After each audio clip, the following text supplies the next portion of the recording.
has a microphone or wants to speak, I might just slam into hash announcements that I'm here. That will help. I'm just going to do an everyone. I hope people don't mind that. Live in Voice Lounge now. Okay, that should get them in. Let's see. And then Twitch. Hello, Twitch. Thank you very much, UNTMD Spirit from Twitch, for telling us where you are in the USA. AI Hello. People are coming into the My goodness. By the sounds of it. Hello, everybody. Everyone's here. Nice beatboxing. Hey-o.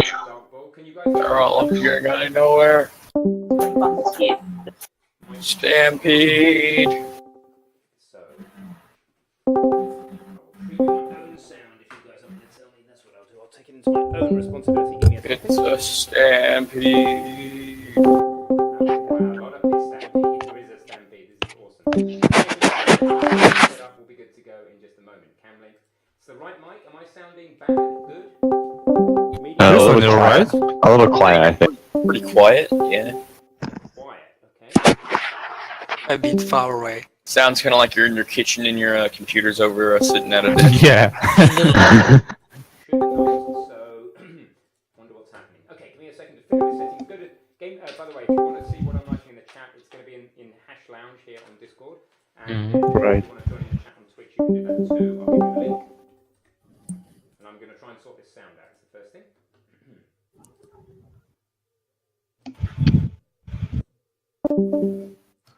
New crime. Complicated sound setup for this evening, so bear with me 1 second while we invite you guys. Hey Ben, I've got a question for you. You telling me, guys, that on Twitch I'm using this mic? I think they are.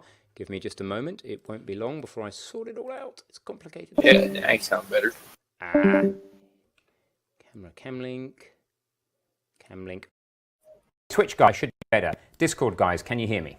Yep. Yes. Sounds fine. And is this the mic that I'm banging on now? That's horrible. That's horrible. Okay, I'm sorry that it was horrible, but at least it proves that it works. Good evening, everybody. Watch over on Twitch if you want to see my balding head and also see what the chat is, what's happening in the chat on Twitch. And I'm going to take preference for questions in voice because that's more interesting and fun than listening to me. And then I'll take second preference from subscribers on Twitch, and then we'll go from there. Try and mop up any other questions if I've got time. Right. Awesome. So, who wants to fire off first? Questions about anything? Blender, Unity, Unreal, Godot, or future plans, Twitch, the new Twitch initiative, whatever you like. New courses that have come out. Well, everyone's here, I guess. I'm really having trouble finding a good mechanic to use in my first 2D game. Okay. Elaborate, please, and I'll see if I can help. Well, so it tell isn't us a like little bit about what like a programming question, but like since I started watching your 2D thing on Udemy, 2D C# course, I want to make a 2D game, but I just can't think of a fun mechanic to use that would make it interesting to play. Okay, have you got any? And this is a common question. So, firstly, thank you for being honest about that. Have you got any ideas at all? Do you have any ideas about genre? Anything for us to work on? Well, so I kept myself up all for 4 hours last night thinking about it. But I was thinking something like almost like Portal-esque, and there's like an overseer, and you're being forced through these puzzles, and you get a gadget, but I can't think of any gadget you could use to get through them. Okay, well, bear with me just 2 seconds. I want to try and... Anybody know where we turn off the beeps that come on when everybody joins? I think Yes. I don't even know if that's possible. user join, right? It's User in join, user leave. notification. I think I've got it because it's making an absolute racket. Okay, I think that's Yeah, it's probably- horrible. Yeah, it's not so great. Okay, cool. So that should be better. Awesome. So Portal's a big high bar to set yourself, right? How many games have you actually? How many games have you made for yourself that you've just played for yourself and your friends? Not using like actual programming, quote actual programming. So when I was younger, I ran a class for Scratch for 3 years at my school. So I'm pretty good at Scratch, like making games on there. So I made a few in there, and then I made. Let's see. I think I've only really made games on Scratch so far, and then. So here in Arizona, we have this thing called IDGA, and then I went there because my dad runs the thing, and I saw some 2D games there and thought that was pretty cool, so I decided to watch a course to learn how to make them. So it's really my first 2D game using C# and Unity that I'm making.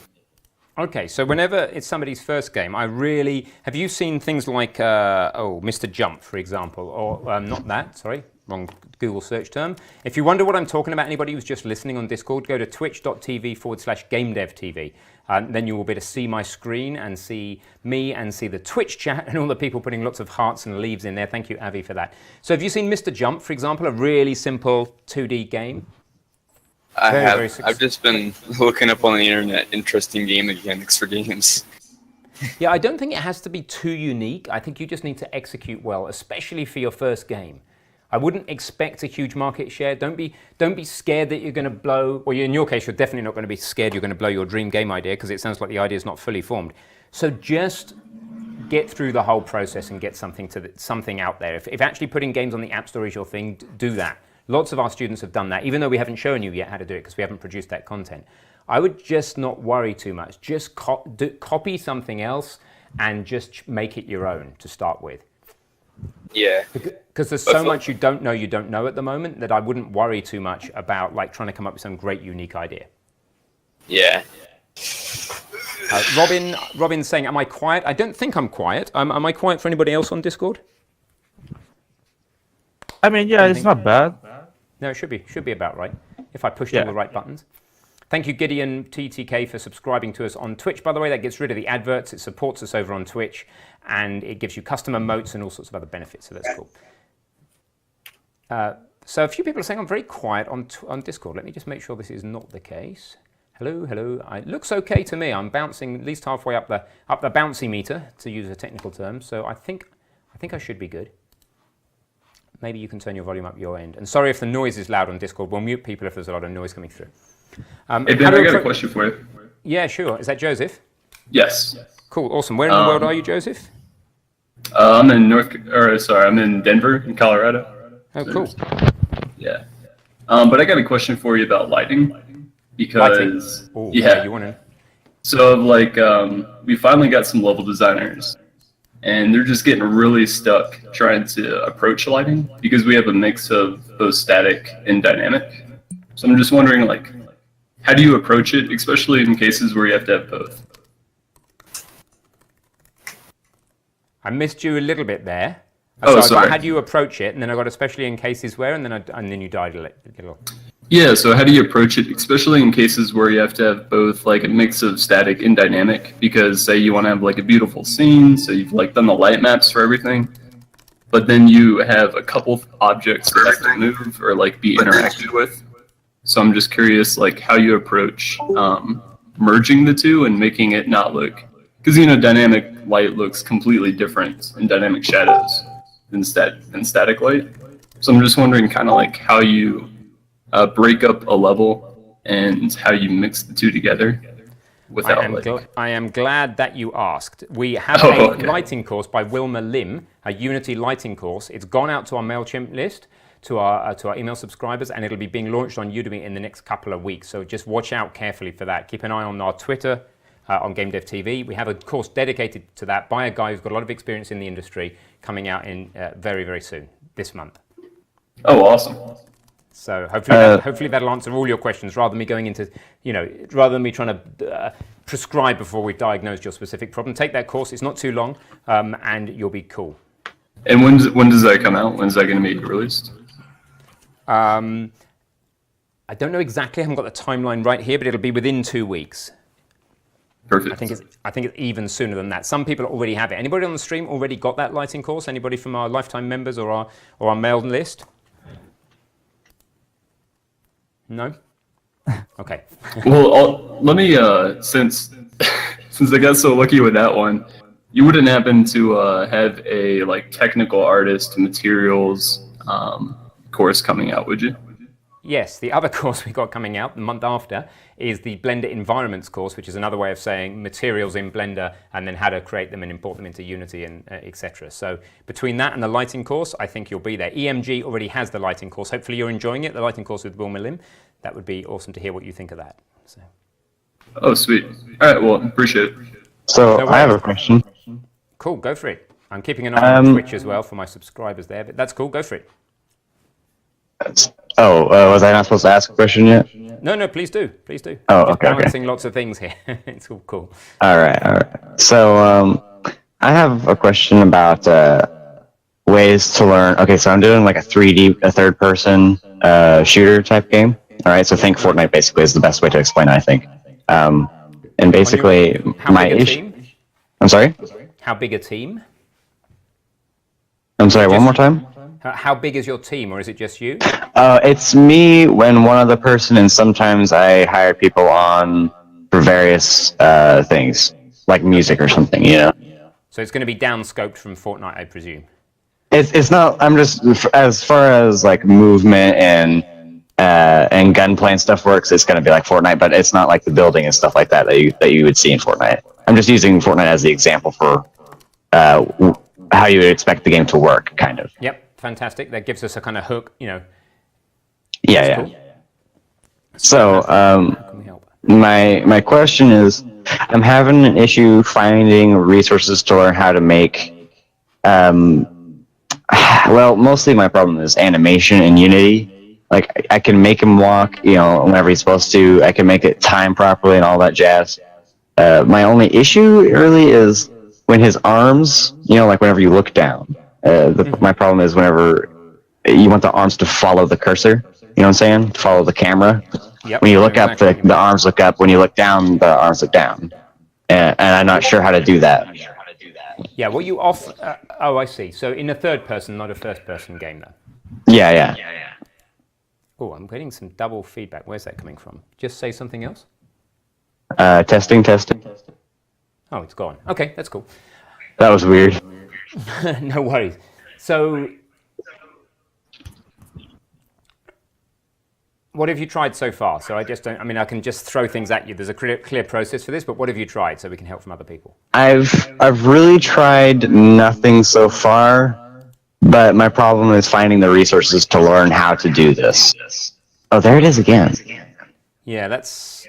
Are you groundless, or is it? Otherwise, it's groundless, I think. What's groundless mean? So that's not your handle. I think it's groundless. It's just got their speaker a little loud. I'll just mute them for a second, or they just have. Thank you very much, groundless. There is just feeding back into their machine. So no fingers pointed, groundless. Thank you very much for immediately muting. That's really helpful. And yo boy Peppy D Frock. Yes, we have got a Game Maker 2 course. It's going private soon, but in the meanwhile, there is the list of our courses. You should find it on there with Benjamin Anderson. So what you're going to need to do with that is you're going to need to link. You're going to have an animator parameter taking something like a floating point value. So you know how to set up animator parameters in Unity? Yes, I use integers so far because that's what I know how to use. Okay, so a float's going to work exactly the same, apart from it's going to take a floating point value. Thank you, Solar Flare, for subscribing on Twitch. And you want to use that floating point value and then tie that to something to do with the difference between the angle of looking forward, so some vector forward, local player vector forward, and do the angle. There's an angle between function, or you can do a dot product and look that up. However you decide to do it, work out the angle between the forward vector of the player and where the head vector is looking, and then use that difference as an animator parameter to then tune how the arms move. So you can do it either way. You can either work on the angle bit first, getting that floating point, or you can work on the animation and get yourself a little slider in, where you can tweak an animator parameter inside the editor and get the arm movement right, and then tie those two together. But they'll tie together with one or two floating point numbers, which represent how much the head is looking up and down compared to forward, and if you also want left and right. So does that give you at least a way to start attacking it? Yeah, I think so. That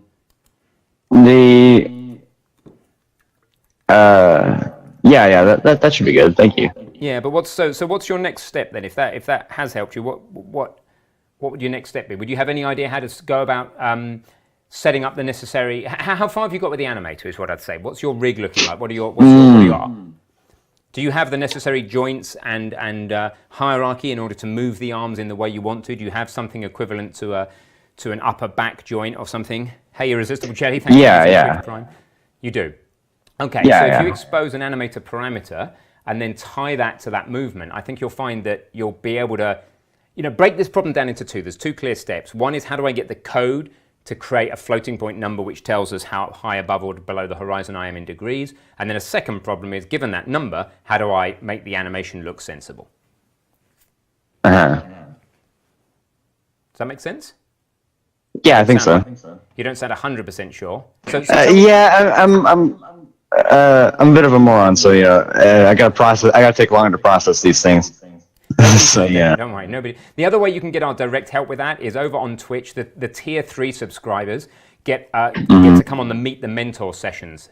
So if you're a tier 3 subscriber, you can actually come on for 20 minutes live with your code, sharing your screen, and we can help you through it live. So that's another option for you. Okay. Cool. And anybody that's got Amazon Prime, by the way, can subscribe for free on our Twitch channel by linking Amazon Prime. So thank you for Melicon and Irresistible Doom, and all the people who've already done that today. And then you can upgrade to tier 3 if you want that one-to-one help with your screen share. So it's a pretty good deal while there are not many people doing it because it's brand new. So good luck. I know it'll take a little bit of thinking about, but yeah. Thank you, though. You'll get there. And if you really want to stretch yourself and look at that sort of stuff, then consider the Unreal course, and then Sam takes you through in testing grounds these sorts of issues with first and third person, and both actually, and the camera issues and the arm issues. He takes you through that in testing grounds. I'll give you a link in both chats to that course. Okay, thank you. I've got some hints now, so I feel pretty good about it now. Thank you. Awesome, you're very welcome. Good luck. Thank you. Yeah, you're welcome. Cool. So I'm going to just check through Twitch because we've got a whole bunch of loyal Twitch subscribers. I want to make sure that I'm answering their questions now. They have this funky little question mark they can use. So Teravice, hey Teravice, how you doing, buddy? He's making a very embarrassing game of me walking around in my hands. Oh, you're just helping people. Thanks. Always giving, Teravice. You're the man. Good things are going to happen to you. You're so giving. So I can't read that. Azrael Studio or something like that. If you were making a game, no restrictions, what would be your dream genre? If you're asking me, it would be to create a genre, just because I'm egotistic and an only child. I don't know what other people think. So I haven't seen any other subscriber questions. So any voice questions here? Yeah, I have a question. Hi. Okay, go. Cool. Oh, sorry. Hey, are you random lizard? Okay. I'm sorry, could you repeat that? I just said, are you random lizard? But I can see you flashing away, so I know you are. Yes, I am. Hi. Hey. So my name's Tate. I live on the East Coast. I just have a couple questions, actually. So the first question I have is, how difficult would you rate an RTS game to produce? Like on the scale of, we're talking like from platformers to first-person shooters to RTS. Yeah, so MMORPG, just to define the scale for a minute, probably a massively online multiplayer role-playing game, or whatever you call it. That would probably be the hardest, and Pong or a platform would probably be the easiest, right? So RTS is probably in the middle. It depends how complicated you make it, right? It depends whether the essence of the game is it's not too difficult. In the Unity 3D course, we start to show you the very basics of pathfinding and unit placement, instantiating, spawning units. It just depends how much mechanic there is in there as to how difficult it gets, and it can be difficult in 2 dimensions, time-consuming in many dimensions. One dimension is how many features there are in the game, right? And that can put more and more pressure on your programming ability. And the other dimension is how big's your tech tree, how many unlocks are there, how many different unit types are there. It's not too bad actually in RTS. It's not as bad as you might think. Okay, great. Thank you very much. If you want a number, I would say 6. Okay, so it's somewhere in the middle. Out of 10. Okay. The other question I have actually refers specifically to motivation. What are strategies you use to motivate yourself on days where you wake up and you're like, I am not going to get things done today?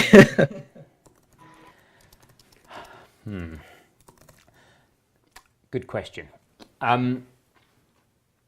Sometimes I just don't get things done that day, right? That's one option. Who said you have to get things done that day? So sometimes you just don't get things done that day. Secondly, sometimes you have to get things. What's the definition of having to get things done is, I guess, what I'm saying. So if I say that if I don't have to get anything done, I don't get anything done, and that I'm not a bad person if that happens, then the answer starts to come clear, because if you don't have to do it, you're not going to do it. Why would you? It'd be a waste of energy. We're pretty conservative with energy as humans. So it really comes down to the definition of your must. Why must something get done for you? And for me, these days, it's either because you guys are waiting for content, it must get done because I've made a promise that it's going to get done, or it must get done because I'm holding up the other instructors or students. So it's always because I have pre-made a promise to somebody about it. I'm working to a deadline that has external expectations around it. So that turns it into from a nice to a must.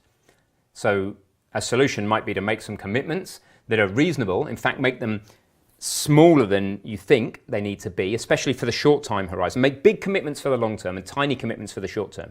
Like tomorrow I'll do X, and X should be tiny, simple thing, because you never know what's going to come up. But make like a 1 or 2 year goal that's really big, because you'll always underestimate what you can do in the long term and overestimate what you can do in the short term. Yeah, SMART goals. Specific, Yeah, measurable, achievable, relevant, and time-bound. Exactly. Thank you very much for that. And they're so simple, they still work so well, right? Okay. Yeah, I think I do understand. I'll have to look into more of those SMART goal things. Thank you very much for your time. Goals.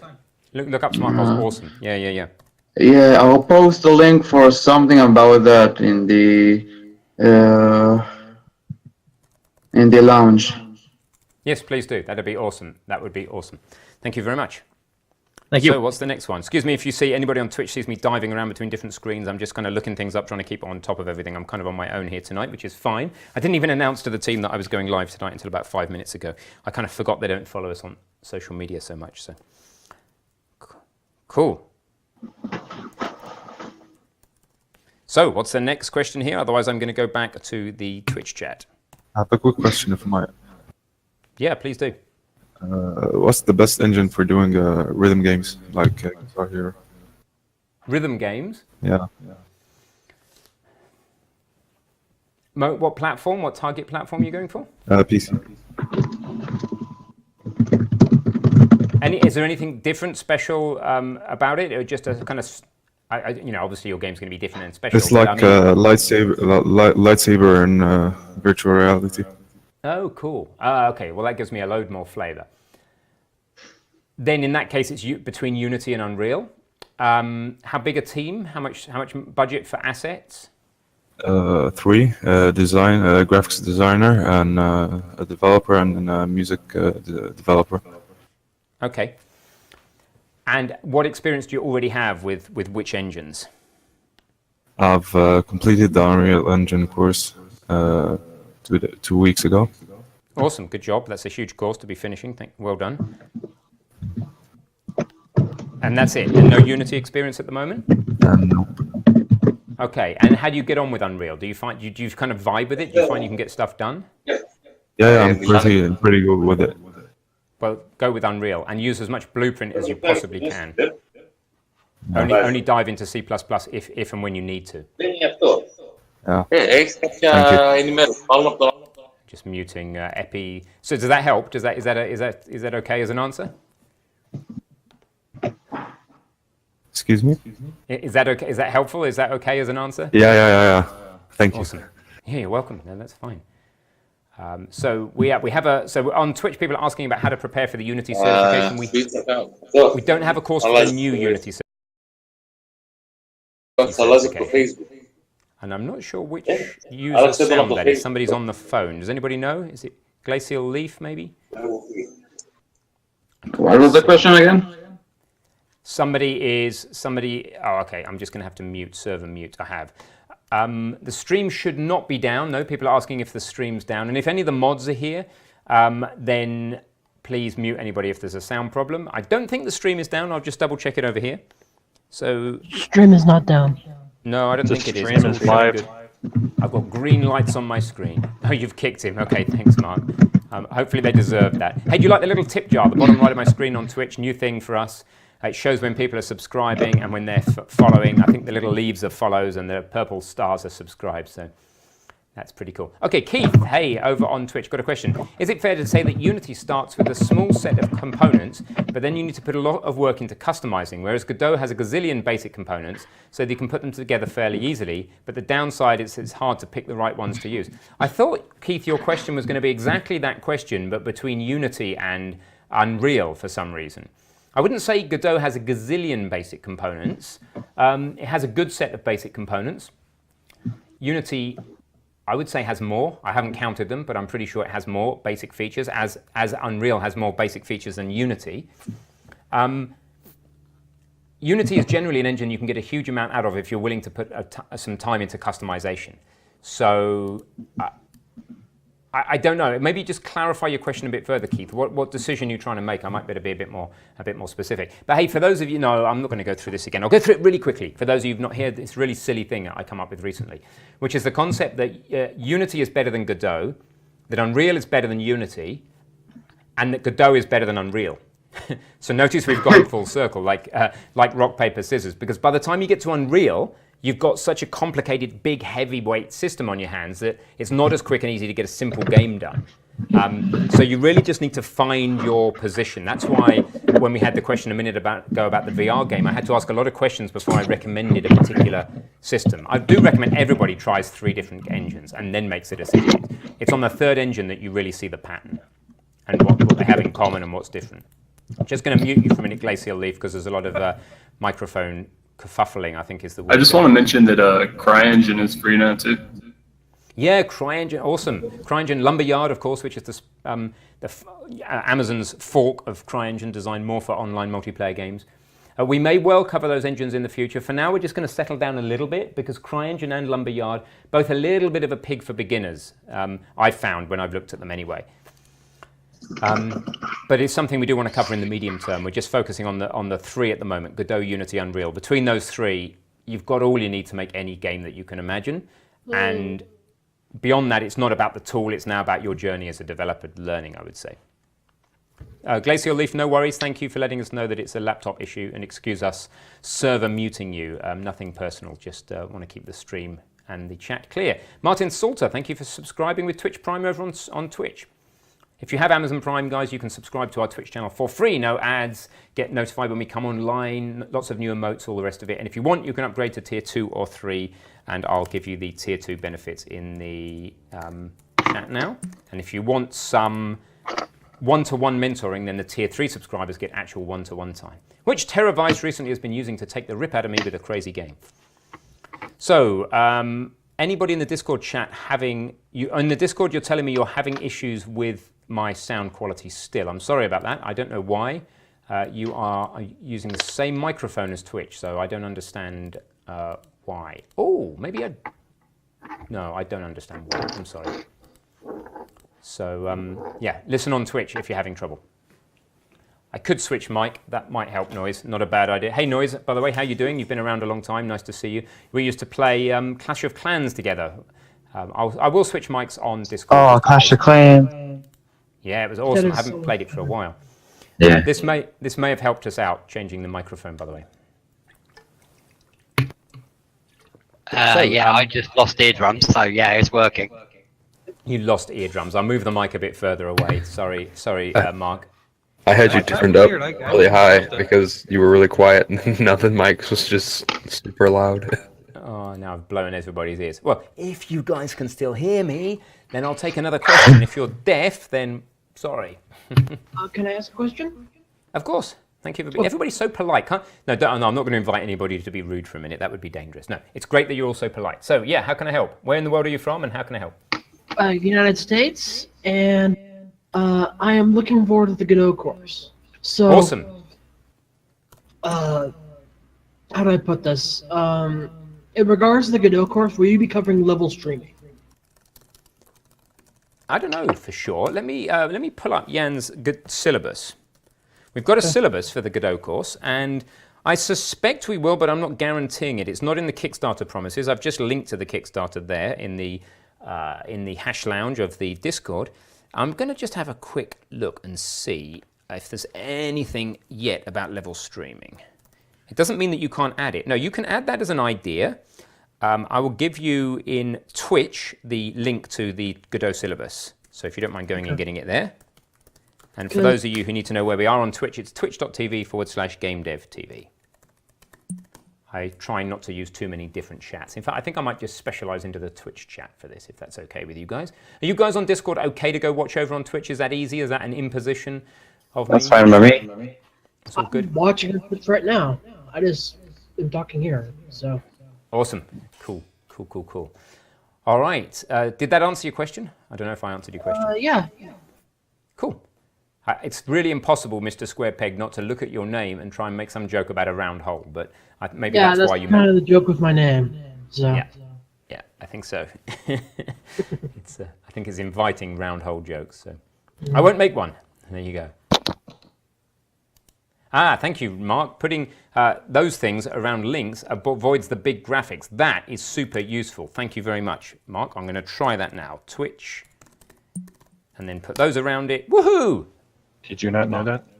That is very useful because that, as much as I like our leaf, 500 by 500 pixels or whatever that is a bit much. So, okay, we have a paragraph question over on the Twitch stream. Tonight, I'm afraid I'm having to prioritize only subscriber questions on Twitch. Two things about Twitch. You can only join in the chat after you've been following us on Twitch for 10 minutes. That's not us being an arse. That's just because we don't want randoms who know nothing about what we're talking about coming in and asking questions before they've even listened for a few minutes. So if you want to ask questions on Twitch, firstly, you're going to need to follow. Just click follow on Twitch.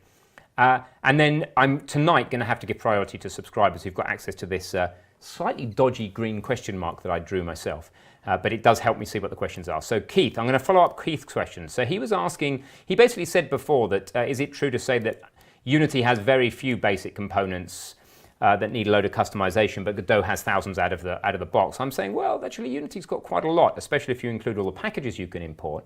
And he's now clarifying this question. He said he was thinking in terms of node types. Well, nodes in Godot are a bit like game objects in Unity, although making a straight comparison of anything in Godot to Unity is always dangerous. So you're trying to put together a wargame map system built by users, so tile maps aren't the right thing. Used containers, there seems to be a confusing variety of container types in Godot. Probably true. Good question, Keith.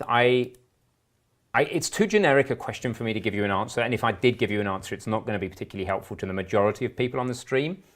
So I think to get better answers on that, I don't know if you backed the Kickstarter for Godot. If you did, then depending on which level you backed at, well, the highest levels are coming to have dinner with us here in Cambridge, so we can certainly help you dig into it then. Otherwise, become a tier 3 subscriber. I don't think you are at the moment, and on Twitch, and come and bring your problem to us on the stream live and help everybody else out.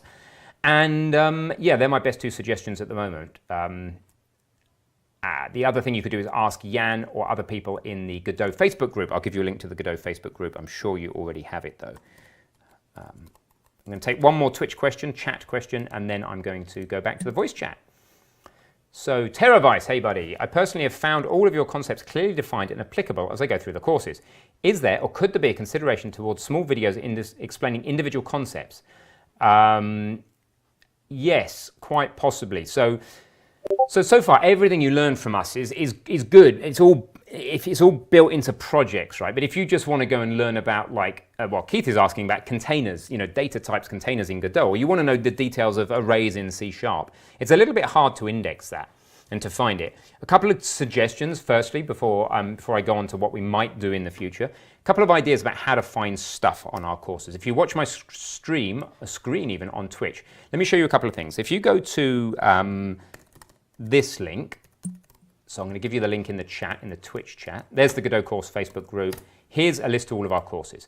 So if you go to our courses, one thing you can do that's not super quick, but I would, if you wanted to say, where do we look up? Let's take a specific example, on mouse enter, or just on mouse, yeah? What I would do is go, well, that's likely to be a beginner concept. So I'm going to open, maybe in separate tabs, the Unity 3D course, and maybe on the other page, the Unity 2D course. So that takes a couple of seconds. Stop popping up, Unity. Udemy. And then I would wait for the curriculum to load. Here's the curriculum. But you need to click expand all on the curriculum of these things. And then I would do an in-page search on here. So I would go on mouse, not the full on mouse thing, because it's more likely to find it if you just put the root. So there's nothing on the syllabus in that course. And there's nothing in the syllabus in the other course. Okay, so I'm proving it's quite hard to find that. I'm surprised there's nothing about on mouse, but it looks like we haven't done that. So then what I would do is go to our GitHub, and you can do much more detailed search inside GitHub. You go to the course repo, 3D course for instance, and then you search this repository for on mouse in this organization, And unfortunately, what you're going to need is a very special GitHub search. Let me share with you a really cool template for that. 1 second. I've got it all set up in my text expansion tool. Oh, that's surprising. On mouse enter. I'm surprised this is telling me that we don't have that in the Unity 2D course. Okay, let me just try one more. I'm trying to get a successful search here for you guys, and it is failing. Maybe it's case sensitive. That's surprising. Okay, so I'm really okay. So basically, I've shown you the problem. It's hard to find stuff in our courses. If I can't find it, what chance have you guys got?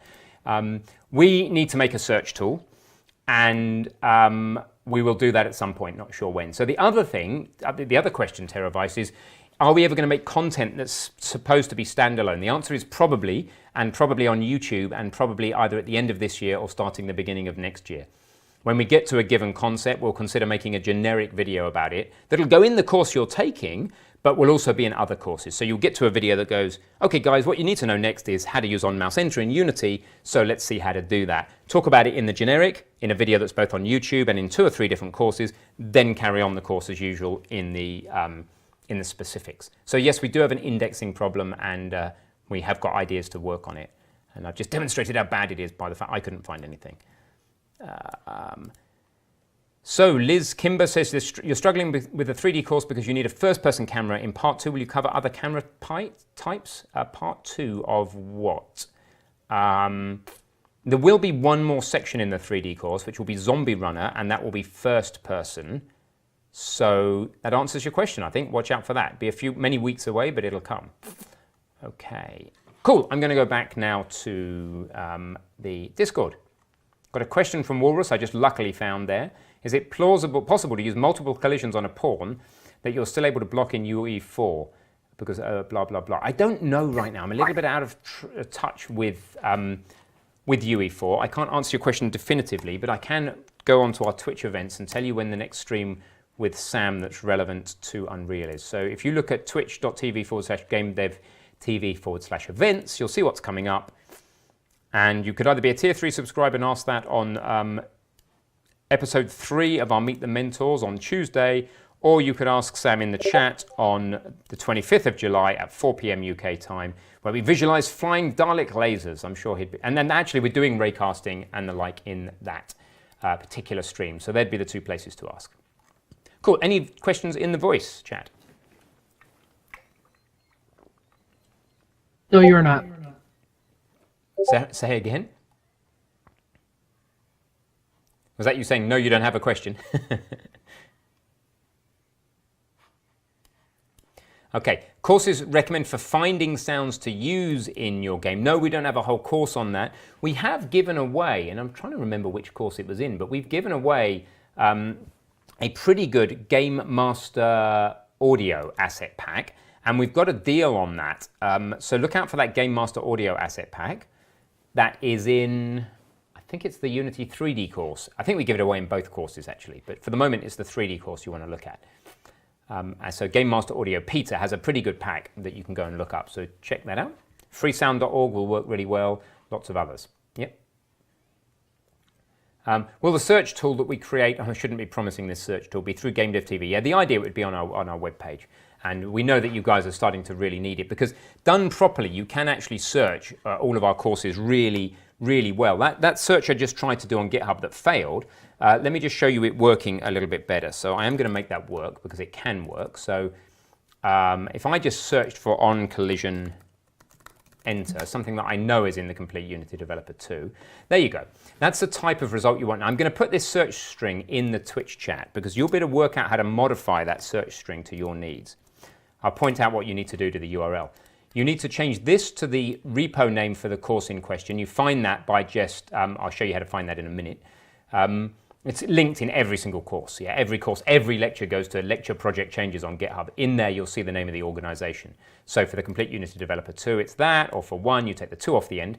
And then this on collision enter is my search term. It's quite a complicated search, but if you were to take that as a template, then you can put the organization in there and you can put the search term in here. And what this is telling you is that the first time we introduced the concept of on collision enter in the complete Unity Developer 2, which is confusingly the 3D course, is in Project Boost, the section, And it even tells us, I think, precisely which video that's in. Maybe it doesn't. In rocket.cs, yeah, if we search no, where do I find which lecture? So it's definitely in the Rocket of Project Boost.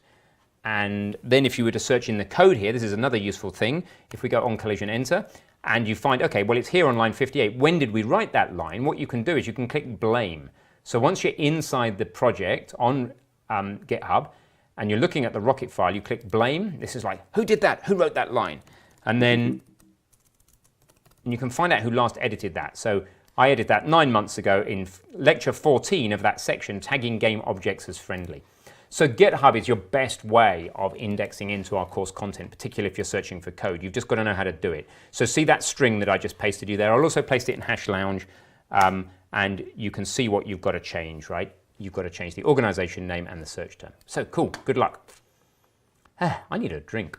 40 minutes. Hey, why don't we do a stretch? We always do that on these Twitch streams. So you guys, all of us sitting at computers all day, let's not sit at computers all day, let's stretch. I'll move this mic over for you guys on Discord. Those of you on Twitch can have a look. So a few ideas for stretching. I normally do the same things. Arms up in the air. I want you guys to do this with me. Circulate your bodies so that you try and get your vertebrae, all of your vertebrae in your upper back, particularly thoracic spine moving both ways. Often on the Twitch streams, if you join us, we do things like crazy pogo sticking is a new thing. I'll go and get the stick. I know that Discord have lost my voice, but Twitch have still got it. So I have this crazy pogo stick nearly as big as I have, which you can pump up to 2,000 PSI, which you would be crazy. We do trampolining, we do all sorts of stuff. Anyway, so moving the spine like that. The other thing that I find really good is whichever hand you use on the mouse, if you put it down and face like this, then you can get yourself a good stretch on the hand. So that's a good thing to do. And just feel your own body and work out what it needs to do. The other thing you can do is just jump up and down on the spot. Whatever you need, just keep your body moving, don't neglect it. Every hour or so, move your body, please, be awesome. So, let's exercise with Ben. Yeah, I think I'm probably past the years of being the young stud that people follow exercising, but I can still, help you guys out. So, was I ever a young stud? I was young, I don't think I was a stud. Okay, so, JC, Adventure Gamer, I'm working, hey, any voice questions in the Discord lounge? Go on, somebody be brave. We want to break up the monotony of my voice here. Well, I want to break up the monotony of my voice. I think somebody's still muted. He's trying to ask a question. Oh no, who's that? I feel awful. I'm not sure. Hang on. Somebody also said that you could set where it's required push to talk by right-clicking on the voice lounge. That would probably solve all your problems. It may well do. It was Gallical Leaf trying to talk. Sorry, say again. I can't see required. I'm going to edit the channel. Required for push to talk. Not see. Oh, I'll turn the audio. I got it. You've got it, have you, Mark? I think I know where the setting is. I'll do that. You carry on with the AMA. Thank you very much, Mark. You are a star. So hopefully that person can now ask the question. Or say us in Hash Lounge who you are, and I will unmute you. Is it Glacial Leaf? Server muted? Yeah, probably. Glacial Leaf, have a go now. May I ask the question now? Yeah, absolutely. Sorry, I didn't mean to server mute you. It was only because of the noise earlier. Well, I did mean to, but Anyway, ask your question. I have the Unity 2D and 3D courses, Blender courses, and Unreal courses, minus the VR one, the Godot course, the GIMP course, the Tabletop Design course, and the Game Maker course, as well as the How to Get a Job in the Game Industry course.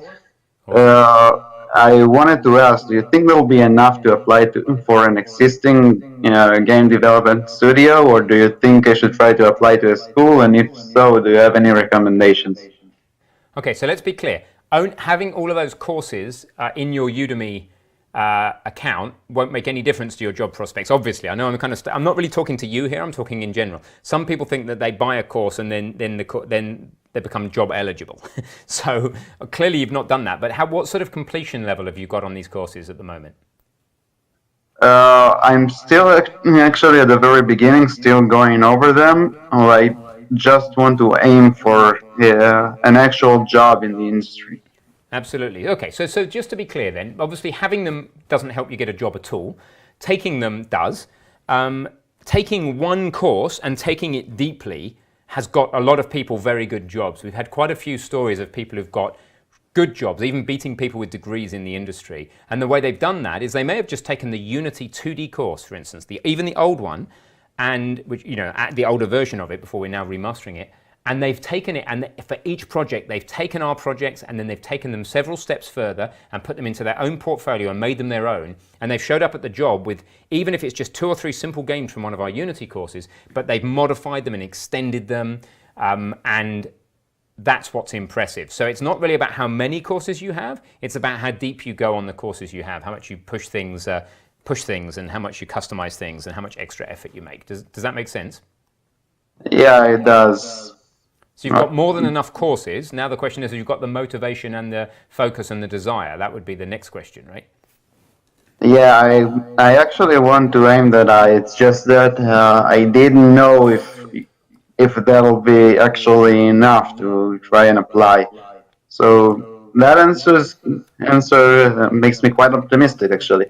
Awesome. So yeah, if the house that you're applying to uses Unity, then focus on a Unity course. If it uses Unreal, focus on an Unreal course, and just do something slightly impressive. You don't have to do that much to be doing much more than the average person who rocks up without any of their own projects. So hopefully that makes sense. Yeah, it does. Thank you very much. You're welcome. You're welcome. So the tip jar is looking good over on Twitch. Thank you everybody for subscribing and following and doing all your things. It's awesome. Just wanted to remind you that you can subscribe for free with Amazon Prime. If you have an Amazon Prime account in your country, you may be able to link it to Twitch. You can then subscribe for free. You need to resubscribe each month, and you can upgrade to tier 2 or tier 3, and Amazon will cover the cost of a base subscription. So there's that. Now, there was another question here from a JC Adventure Gamer. I'm working on a game, World, that has a wide variety of items, hundreds, awesome, each with different stats, etc. Would you recommend using scriptable objects for this? Probably. You've seen online that some people use JSON-based systems. JC Adventure Gamer, presumably you are following our RPG course, and more importantly, following our RPG stream series live on Twitch, where I spend an inordinate amount of time going through exactly this sort of stuff. Unity has a facility for scriptable objects. They are, when they end up on the disk, they're a text file that is not really that much like a JSON. It's got a lot more noise in it than a JSON file, but ultimately it's a structured text file of data, and you get out-of-the-box functionality in Unity to deal with those things in the editor. So I would try it with scriptable objects. There's absolutely no reason why scriptable objects won't scale to hundreds of items with different stats. Look at the way we do weapons, for example, in the RPG, and I've linked that over on the chat for you. You can also just go look at the code for free on GitHub, of course. So that is that question. Amazon covers the basic price if you upgrade. Yeah, in Bindi, apparently so. People are saying that if you subscribe with Twitch Prime, you can then pay an extra $5 to go to tier 2, where we'll then link out to whatever to your Twitch page and build your Twitch profile for you by doing that, and where you get higher priority in the chat, and where you support us 240% higher. So yes, I think that's the case, which is a really cool discovery. So any other questions in Discord right now? Yes, I have one. Awesome, thank you. Go for it. So currently I'm working with a tool set called Babylon.js. Okay. Yep. Will there be a course on just web dev or making games for the web? I'm curious about that. I would really like to do a web dev course, and Sam would be really instrumental in helping us because he's a really good web dev. It does, and web dev itself is a huge market and hugely interesting. It's just that it's not the most obvious way to make a web game when you could make, say, a WebGL build with Unity, but it's got its disadvantages. You could do it many other ways. So I think the answer is yes. I would love to do that, but it won't be this year, is all I can say. Mind if I send you some info on that? Because Babylon.js is an incredible tool. Yeah. So. Okay, awesome. We'll do that. Yeah, absolutely. So we would like to teach web dev, but web dev is not the same as game dev, and we want to stay on brand, and we could teach a certain amount of web dev through the project of games. So normally our proposition is this, learn to code the fun way by making games. And we do really well with that in C# and C++, and now with Godot it's GDScript, which is like Python, so you'll see Python coming from us soon. Python gives us a bridge to machine learning, and particularly reinforcement learning, the most exciting, in my opinion, part of machine learning, uses Python, Google TensorFlow, game engines for the environment for these machine learning agents, lots of cool stuff. Once we've gone into Python machine learning, if that's a successful venture, reaching just a little bit outside of pure game dev, but still using games as the medium, then I think web dev would be next on our horizon. But if we need to prove that you guys want that stuff with both Python and machine learning first. Plus, we need to really complete the job of teaching you beginner content in Unity, Godot, Unreal, and start to put out more intermediate content. For instance, there's a big hole in our portfolio in terms of telling you how to deploy games to mobile, for example. I've actually got here my 2020 vision of courses. It's a real mess because I haven't typed it up yet. It's literally came up with it in a meeting the other day. But what you're going to see coming from us in the next, say, well, by the end of 2020, the totally new stuff you'll start to see is reinforcement learning, possibly Lumberyard, that's a maybe. Definitely mobile games, up to 4 courses on mobile games, like iOS to Android. iOS to Android. Unity to iOS, Unity to Android, Unreal to iOS, Unreal to Android. They're the big buckets we need to cover. There'll be more 2D art in the form of drawing, concept art. How do you go from imagining, like, you know, a tent crossed with a dragon and making it purple and angry? How do you have a purple dragon tent that's angry? I mean, that's a crazy idea, right? But a concept artist could come up with that and paint it. And Python. So they're the things that we will, because of its capabilities as a scripting language, as a game scripting language, as a machine learning tool, for Godot, for its simplicity, and so on. So that's the sort of stuff you're going to see in the next 18 months coming up. So there won't be iOS to Android? Well, iOS to Android, I didn't really mean to say, so. What does iOS to Android mean? I meant Unity to iOS, Unity to Android, Unreal to iOS, Unreal to Android. And Python will also be helping a lot with Blender, of course, yeah. But no, not iOS to Android. No, that doesn't make a huge amount of sense. That's like fire to water or cat to dog. That was a slip of the tongue. Thank you, Dr. Robot Vinic, Dr. Robot Vinic on Twitch, for reminding us that Python is also an incredibly important tool for Blender, for automation of Blender. So, yeah, that's that. No problem. Thank you very much. That's cool. So, who else has got a voice question? Can I have a question about certification? About certification? No, education in universities and colleges. Mm-hmm. Yeah, sure. Well, where are you, by the way, in the world, just so we can imagine you sitting there somewhere on the planet? Nowadays, I'm living in Russia, but I'm going to move abroad probably later. Cool. I mean, a lot of bachelor's degrees appear nowadays that are connected to game programming. And I would like to ask, do they have any major differences from, I mean, classic programs, bachelor programs that are connected to computer programming? So you're asking about the differences between a video game degree and a computer science degree, basically? Yes. Is that right? Yeah, they're quite different. Depends on the university, I think. And in this, basically, firstly, I should qualify. I haven't got a clue. But yet I have got a clue because I've got a computer science degree and I know a lot of people who teach game development in universities. But I haven't been a student of game development in a university. I think it really depends on the university and how they approach the game development. But if I was to have a choice and have my time over, I would always say that having a good foundation in computer science makes it really easy for you to pick up the technical aspects of game development.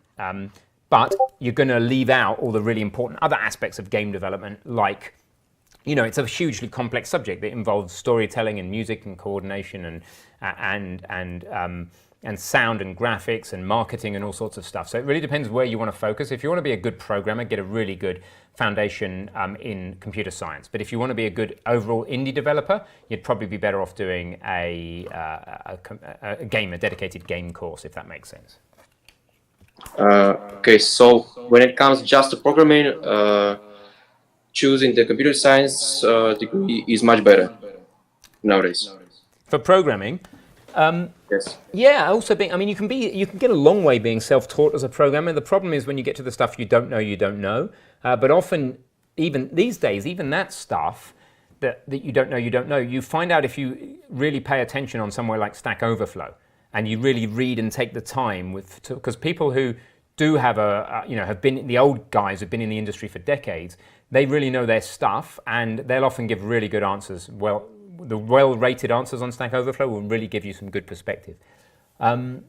So you can be self-taught. We teach a lot of computer science in our courses. Both Sam and I are computer scientists at heart, and we make sure that all the guys, Jan, Mikey, Rick, all understand the computer science concepts, and that all the code that we write together, it contains good computer science principles. So you'll do as well with us in as many ways as you would at a university, some people say, for a fraction of the cost. But you've just got to be a lot more self-motivated and put a lot more work in yourself. And also you've got to go and find yourself a social life. But hey, we're all here. There's thousands of people here. So yeah, you may not have to go and spend a fortune on a degree, but it's individual for everybody, right? I don't know. Has that answered your question, or do you need more? I guess it's enough. Thank you very much. You're not going to teach infinitesimal calculus, right? Sorry, say again about calculus? You're not going to teach infinitesimal calculus, right? Because I hated that one. We're not necessarily not going to teach infinitesimal calculus, because it depends, right? If you look at the multiplayer course with Sam, and I'll put that in, is it that? What is it? I'm trying to remember the 3-letter code for our multiplayer course. Give me just a second. I'm just going to do something. Bit of a break while I don't talk for a second. Give me a second. I hated theorems, and I never understood how to calculate the delta and the epsilon. Okay, there you go. So that course, in the multiplayer course, Sam will be, and in my physics course, which I'm not going to recommend because it's a bit old now, but we do end up talking about those things when it's necessary and when it matters to you guys. So things like the when you're integrating over a period of time, you get numerical errors that start accumulating. That stuff can really matter in a game, and we'll tell you about it when it matters. There's a little bit of that in the Unreal multiplayer. There's a little bit of that in my game physics course. So we'll tell you, but only when you need to, and when you do need to know, we'll dress it up as something much more fun than infinitesimal calculus or whatever. We might use that term, but not until you know why you're learning it and why it's worth knowing. No, what I mean is the epsilon and delta stuff when calculating limits, because that's pretty much what got me dropped off the course, because I never understood how to use it. Okay, yeah, cool. I mean, we probably in game development aren't going to need to sit and do that in quite the same closed form mathematical way that you may have done on your course. It's just not necessary. We need to understand the general principles, and then we're doing everything in a computer game is a numerical solution to something. So it's a slightly different approach. We hope that when we get to this stuff, we'll make you feel better about it and you'll understand it. But don't worry, we're not gonna be making you like pass crazy maths modules that have no particular application. So hopefully that gives some flavour to it. I've got a few questions over on Twitch.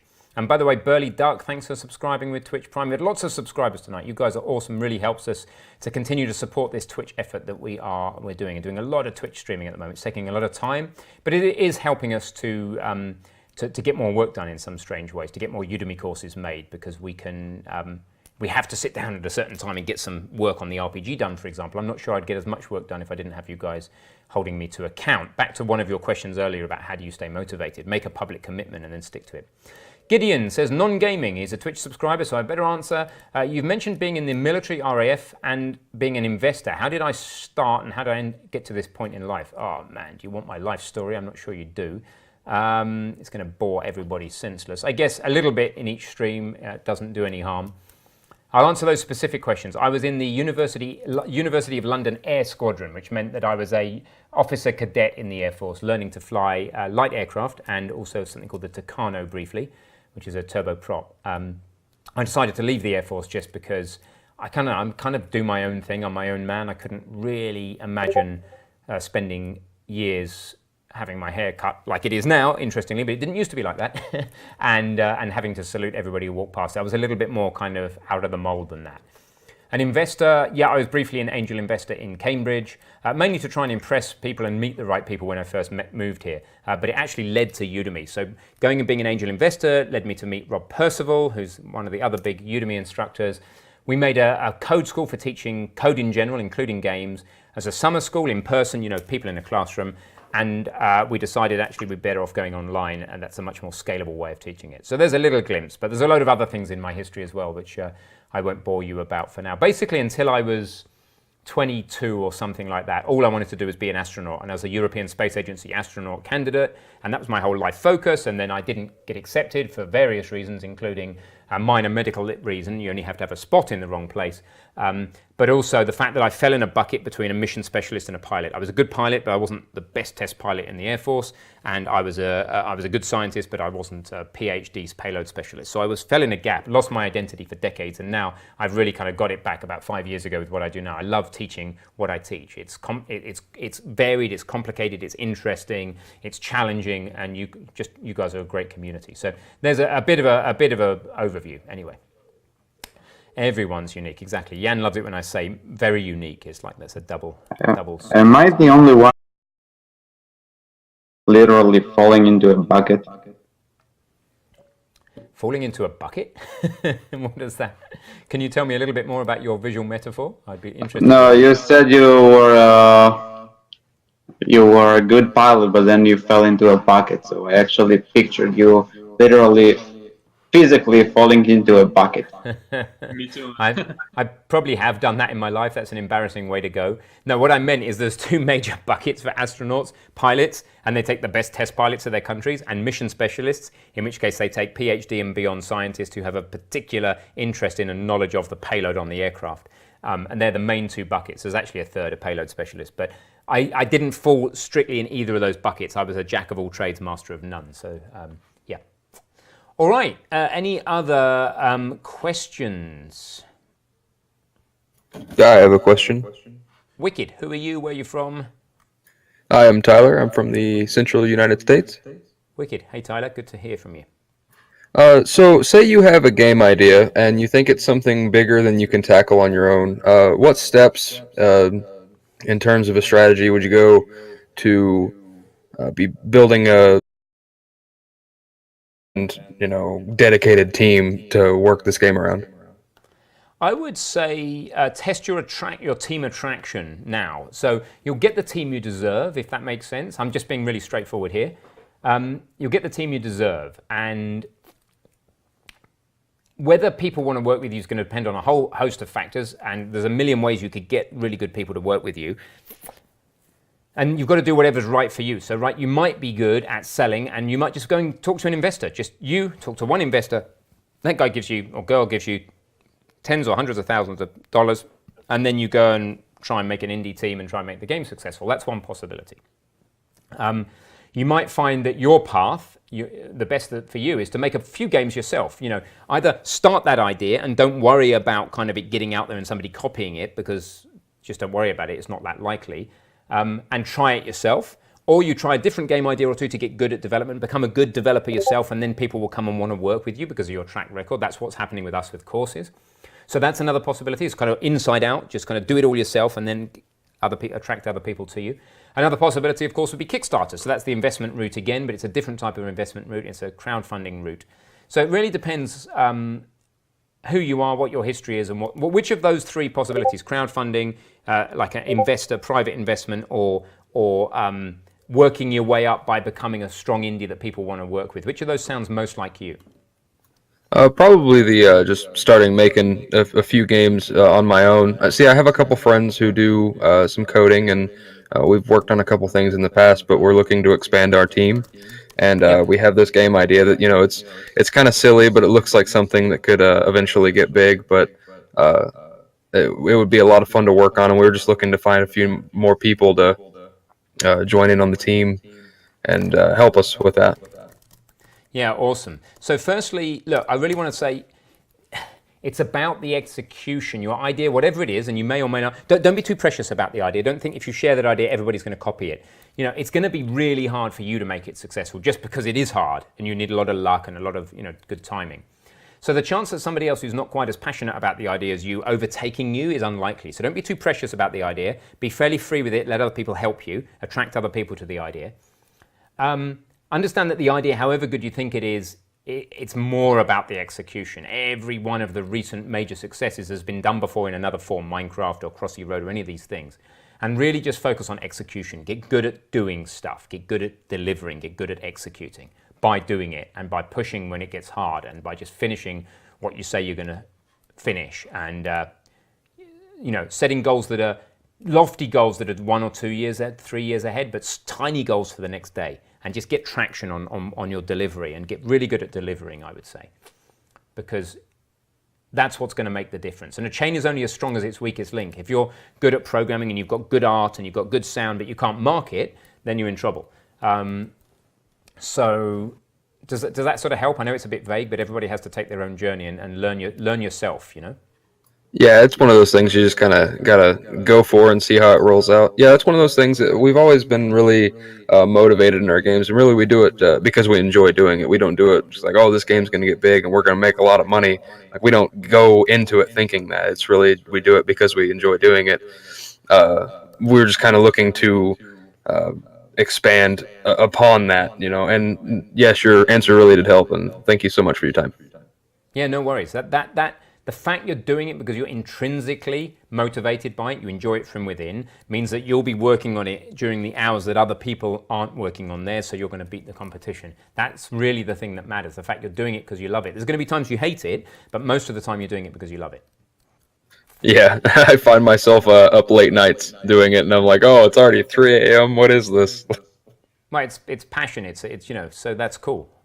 Keep doing what you're doing, keep growing, keep your, just get stuff delivered, learn rapidly, fail rapidly, listen to your customers know the answer to everything. They know what they want. Listen to them, change stuff, honor them, and keep going. Yeah, I would say, good job. Go for All right, thank you so much, Ben. I'm a big fan of your work. Yeah, thank you, and thanks for the question.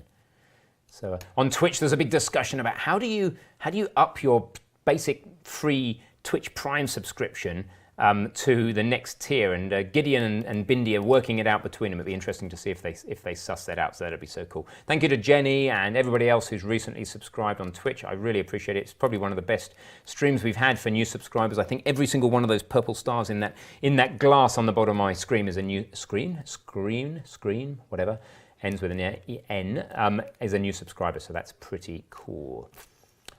All right, if Amazon's asking you, if you're already subscribed as a Twitch Prime and they're asking you for $5, yeah, that'll be for the upgrade to the tier 2. So let me just scroll through. I hope I haven't missed any subscriber questions on the Twitch. Don't think so. And then any other voice questions? And sorry, I'm not getting to the non-subscriber questions or the questions in Hash Lounge. I'm kind of maxed out with what I'm already doing. So. Nobody else want to ask in voice? There's lots of you here. 100 people on the stream. There's like 30 in the voice lounge. Ben, do you have any knowledge about API programming and converting OpenGL to Vulkan, especially OpenGL 2.0 related in the Intech 4 engine? So GameHack, firstly, I'm guessing you're from Ireland. Is that a fair assumption? That would be a fair assumption. I am from Northern Ireland. Fantastic. But yeah, I was asking about the Intech 4 engine. I've recently been doing a project, well, actually not recently, the past 6 years, but I've been taking on your courses, your UE4 Ultimate course from a couple of years ago, and I bought one of the other ones that came out after, but I haven't got stuck into it yet. But it's looking quite likely that I might have to take on some of the programming tasks that a couple of the old team members were doing. But I'm actually considering converting the Intech 4 engine from OpenGL 2.0 to Vulkan, if possible, or one of the later versions of OpenGL, possibly 4.0. But don't know how difficult it would be, don't actually know what programming languages they require, and also just wondering, if I complete the courses, would that be capable, or would I have to seek out other programming languages as well? Now, if you Intech 4 uses C and C++ mainly. Sorry, but yeah, go ahead. So, I mean, no, basically our courses won't equip you to do a job of that size at the moment. The Unreal course and the other two Unreal courses, the multiplayer and VR, will give you a good game-focused understanding of C++. But why do you want to take on the task of converting it to Vulkan? Is this for performance reasons, or? Yeah, the levels that I'm mainly a level designer and a 3D modeler, but dabbled in scripting and C and a little bit of the C++ that I've gathered from the course and applied to fixing the saves function, which was part of the problem anyway, though. But some of the stuff is going to have to fall on me again on the programming side. But yeah, it is to do with performance. As I was saying, with the levels that are being designed, they're all primarily BSP design. There's almost no asset dropped in that is a 3D model other than characters. The level itself, and some of the complex designs John Romero did do with even 8B and even 4B is crippling the engine on calls, and there is no multi-threaded design in the engine. It doesn't offload any of the work to other cores.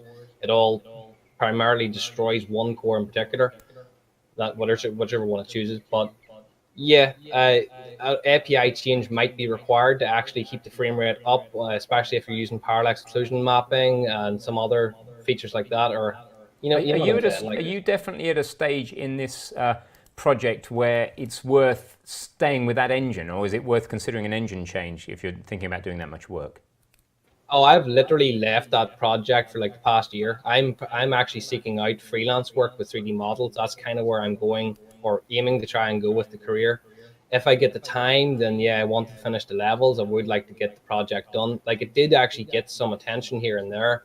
It seems like if the project was finished, it would probably gather quite a bit of attention. But it's not a project I could ever charge for. It's not really anything I could seek a career out of finishing that project. It's technically, if you work on it, you're wasting your time. Like, there's a lot of work to do. There's a lot of other ambitious things you could be doing and learning. The engine's old, it's dead, and nobody. It's something you would only want to muck about in your free time.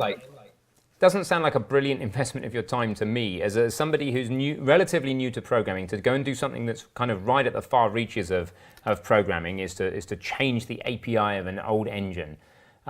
It's going to take a lot of programming time and experience, and it probably will take more time and effort than side shifting that project into another engine like Unreal that will do many of these things for you. So I don't know. I certainly our courses wouldn't be able to tell you how to do that on their own. But if you took all of the Unreal courses and then did some side study, you'd be on your way towards that. But yeah, it does sound like a bit of a crazy idea. But a lot of cool things come out of crazy ideas. A lot of passion projects end up doing amazing things. So that's basically all I can say for the moment. Yeah, that is very true. I do see where you're coming from. Like, as I was saying, yeah, it technically would be a waste of time. Like, it is only something you'd want to do in your free time. But yeah, it's not something you want to be seeking a career out of, like finishing that project. But it is a mad idea. I understand that. It's also why I'm not focusing primarily on it. As I said, I'm looking at a job as a 3D modeler, freelancer maybe. But these other skills definitely come in handy.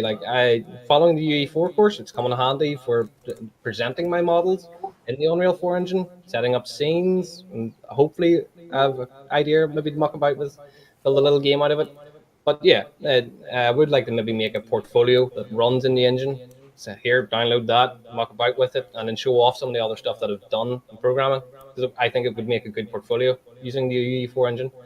But yeah, I'm not going to hold up chat for anybody else. No, that's cool. I just want to make a general point in response to this, so that's more helpful to everybody. A huge part of about learning how to use yourself in the world is really getting traction on where you are and what your passions are and what you're, and what you're already great at, and then carrying on in that direction. So this sounds like fantastic and interesting, but it doesn't sound as you as something else you might be able to do. I don't know what that something else is. I can't solve your life problems in 2 seconds.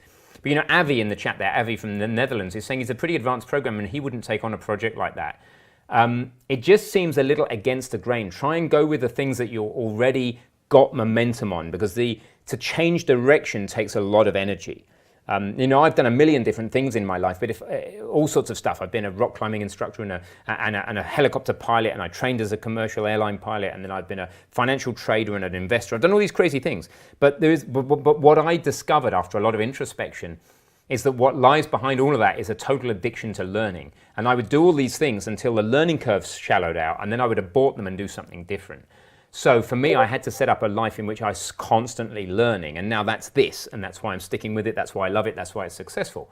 So you just get to know yourself as well as possible, let go of the preconceptions that your parents or your co-workers or your friends or somebody from your history have put on you, and just try and be you and be the best you can be, and then you will produce something amazing. So that's all I would say. It just sounds a little inauthentic to who you are right now. That's all I would say, if I'm being honest. But then what do I know? You know, I'm just guessing here, but that really is what it feels like to me, is that, you know, I want to go and be a 3D modeling freelancer, and I want to convert an old defunct game engine to a different API. Which one's more you? You know, and maybe the real answer is somewhere in between. But yeah, it's somewhere in between. But yeah, great advice. I appreciate it. Thank you Maybe very the real much. answer is that you don't think that being just a 3D modeling freelancer is all you're capable of being, and it almost certainly isn't. We can all tell it isn't because of the ambition you have on the other side, saying, I'm going to go and convert an old game engine to a different API. So kind of, I would say your momentum is in the 3D modeling, 3D artist, the thing you're already good at. Now, how do you do something super unique in that field that other people aren't doing? For example, if you're into scripting, go and crack out Blender and start automating the hell out of your 3D modeling projects and bring something completely different and higher value to your customers, because when the next person is doing stuff by hand, you're going, no, I know how to use Python to script this engine and to do it 1,000 times quicker. So that type of thing may allow you to get more momentum while staying in authenticity. Yeah, I see what you're saying. But so yeah. More as a general, I'm trying to make a generic answer as well, so that it's somewhat helpful to everybody. Gideon TTK is saying a helicopter pilot plus abort. That we want to be ejecting from helicopters. Just there's enough what we call God bolts in helicopters anyway. A God bolt is a bolt that if it fails, you're dead. And there's a lot of those in a helicopter, which is one of the things I don't like about them. You could do without extra exploding bolts in the rotor head, right? Plus, if one of the blades goes off before another, if there's any time difference, people don't realize the horrible thing about helicopters. If you shed a blade, you lose a blade, or even you get a high amount of damage to a blade, the first thing you know about it, and so the last thing you know, is that it tends to break your neck immediately because of the asymmetric swing of the aircraft just breaks your neck. So if one of the bolts went off and the other didn't, it would kill you before you even left, just because of the shearing force. So anyway, very aside, I'm going to put my own squirrel in the chat here for squirreling like that. You know, squirrel is our way of saying we got distracted. It's from what film's that from? Is it Home or I don't know? Tell me which Disney film that is, or Pixar film, where some people are talking away and they go squirrel. They're dogs. Oh, that's Up. Up, it's in Up. Yeah, the dogs are chatting and then the squirrel. So I'm like that. They kind of call me squirrel, which is why we've made that icon. Teravice, I think, made that for us, if I remember correctly. Hello. Hello. Is it me you're looking at? Hey. Yeah. I can see it in your eyes. No. Sorry. I'm actually really nervous talking to you. It's amazing. I just want to ask you, I'm new to this. I really have passion. I'm still young. What tips do you kind of have to me, for my future? How can I continue on this track and be that really good programmer that I want to be? I'm a bit aware of generic answers to specific questions, and even though your question wasn't that specific, your life is specific. So if I try and give you a generic answer to your question hasn't got enough information in it for me to help you, and as much as I'd like to, right? Because you've got a very specific history and set of passions and set of motivations and fears and dreams and all the rest of it, which I know nothing about. So I can't really just prescribe. Let's say, give me something to go on, and I'll try and help a little bit more. I mean, I can throw generic advice at the wall all day, but give me. The more you open up, the more you give me, the more I can help you, or maybe to help you. Yeah. Okay. I'm taking your 3D course right now, almost 2 hours a day. I want to know, my friend is really good at Blender. We're trying to collab, do a game. I just want to see how long does it take for someone like me taking your course to be independent programmer, to make his own games, to be confident in himself? I can answer the last question first. This is how long it takes to be confident in yourself. Yeah, that's always how long it takes to make that type of shift, that quick. You can always choose to be confident in yourself. It's an instant, if you like. How long it takes to develop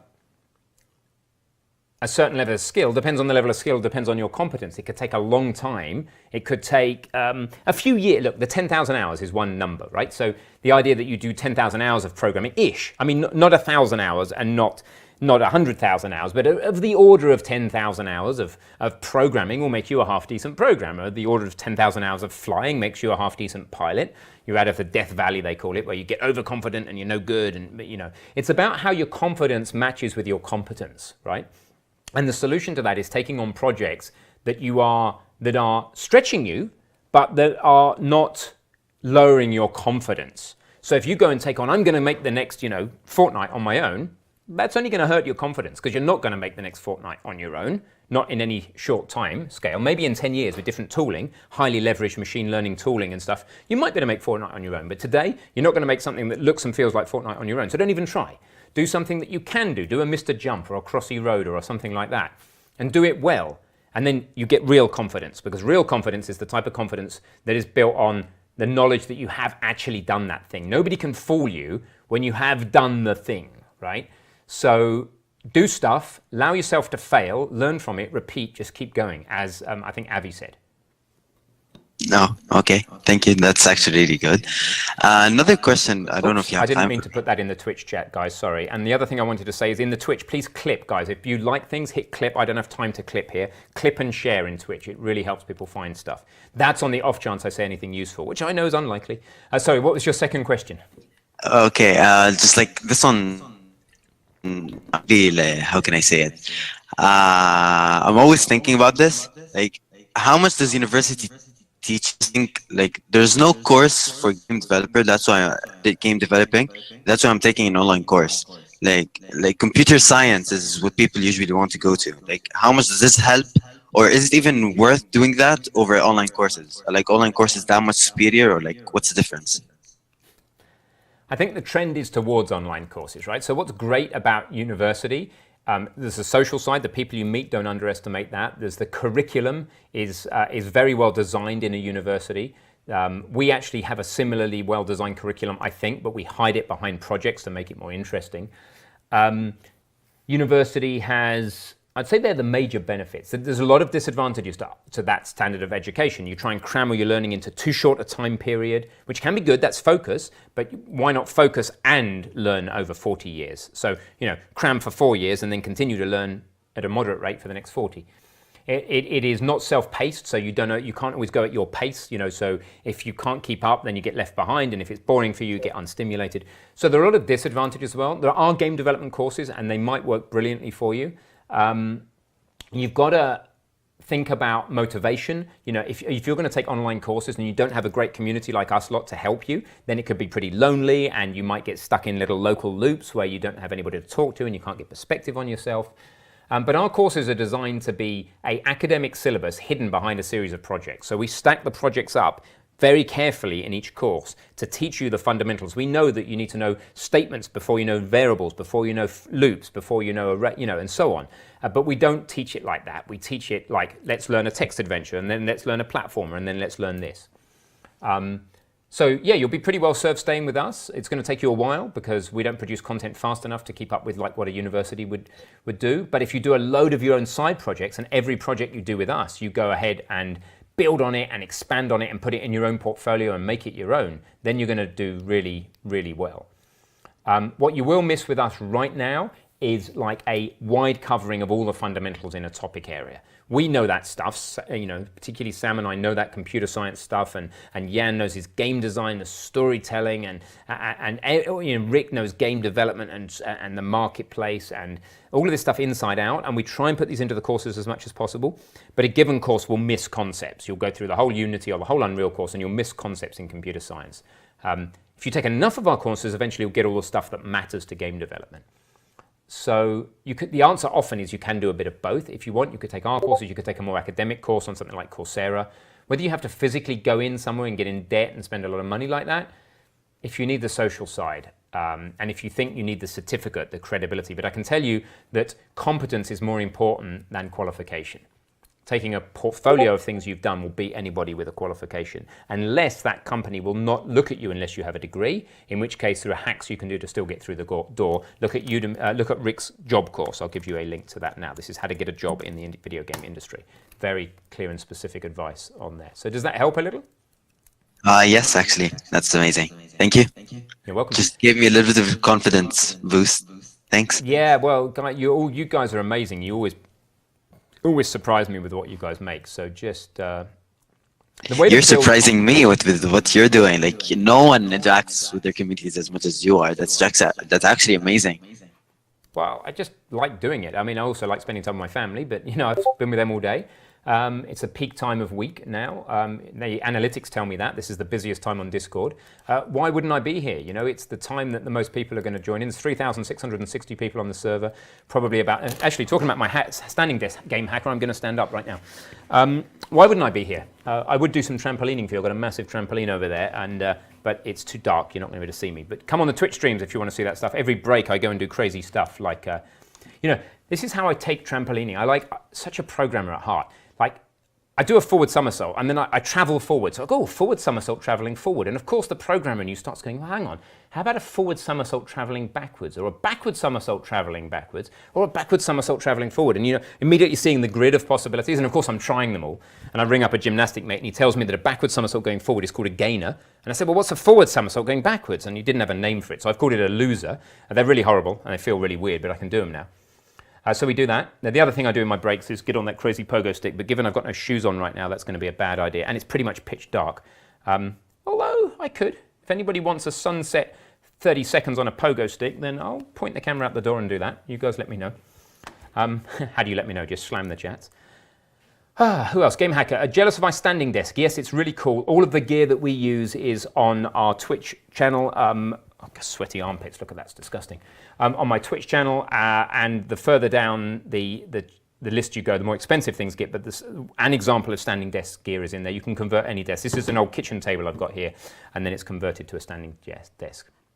If you want Pogo, you're going to need to do better than that, guys. You're going to need to slam the Twitch chat with Pogo. Or for Hash Lounge if you're not yet a follower on Twitch. So I will see if there are any more questions, any more voice questions before I consider. Yeah, I have one. Awesome. Who's I? Samir, I think. Yeah, this is me. I am from Pakistan, by the way. So, yeah. So my question is regarding the physics dot simulate. Where we manually control the physics.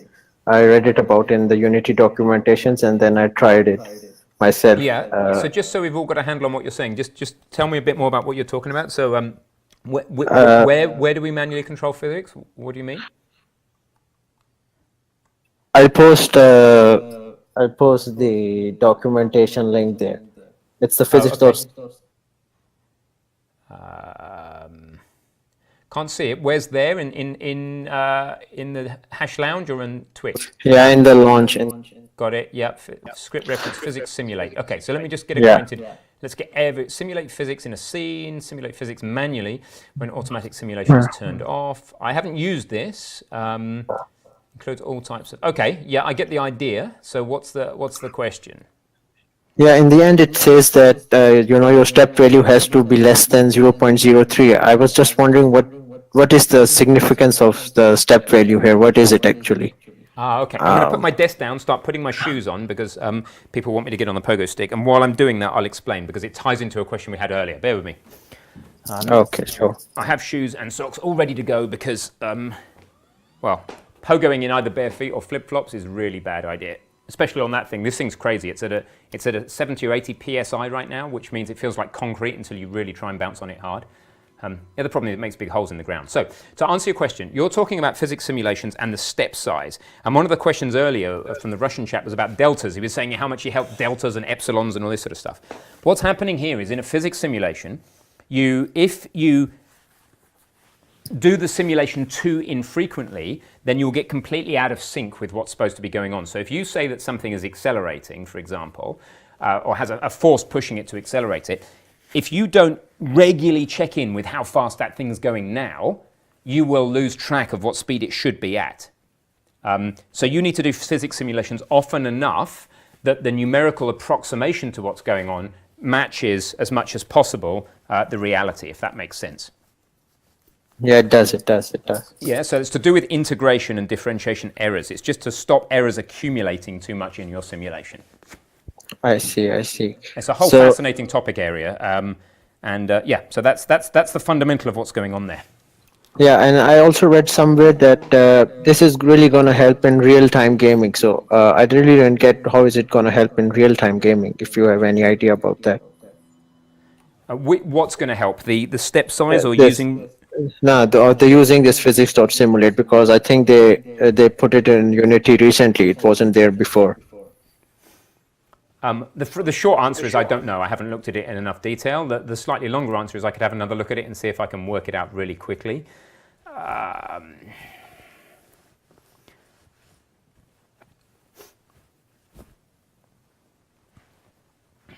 No, I don't want to give you a canned answer. I don't know at the moment. But what I have done is you have brought my attention to this new API. We don't keep up with all the APIs, and we'll look at it and start integrating it into courses as we move forward. I don't know exactly why that's going to be better in real-time gaming. I suspect it's something to do with controlling resources and knowing where you're sending your resources and what your latencies are and stuff like that. But I don't know exactly. I would be giving you what I just did, a kind of throwaway, hand-wavy answer. So sorry to not be more helpful on that particular thing. No, thank you. That's okay. Thank you so much. So, no, you're welcome. I've got a lot of pogo in the chat, so I'm going to try and turn the camera around. Hang on. It's not going to be the best pogo session you've ever seen because it's dark here. And I'm going to spin this round. Okay. Then I've got to change the exposure on this camera. I don't think you're going to be able to see anything, but let's be positive. Let's see if we can get it to work. How are we going to get this to work? I don't even know if I've got enough camera exposure. It's pretty much dark outside. So you're going to have a lot of what we call ISO noise on here. But let's have a go. It's not going to last long. What's the temperature here, Jenny? It is 21 degrees C. It's been nearly 30 degrees C. It's been very hot in Cambridge. We have not had any rain for weeks. The camera's also on a tilt, but that's just because I rotated it. Okay, hang on.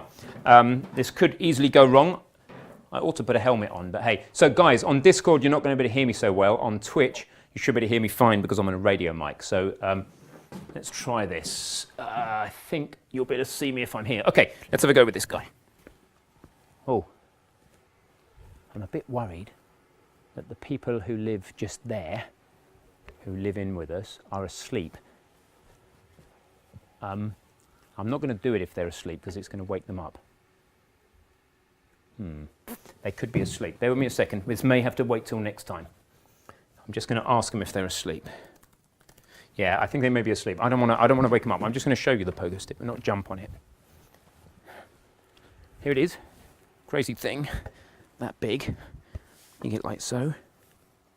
They're asleep. I'm not going to jump because it makes a lot of noise. I'll do that next time. So that's it. Oh, that light is bright. Wow, I can't see a thing. Okay, we'll be back on the chat in 2 seconds. Yeah, guys, I can't do that tonight because I'm pretty sure that Pete and Tracy, people who live in with us and help us out domestically, are asleep. Their window's wide open. I'm pretty sure they're asleep, so I don't want to wake them up. That would be a really bad thing to do. So next time. All right, any other voice questions? I think we need to WAP? What's WAP?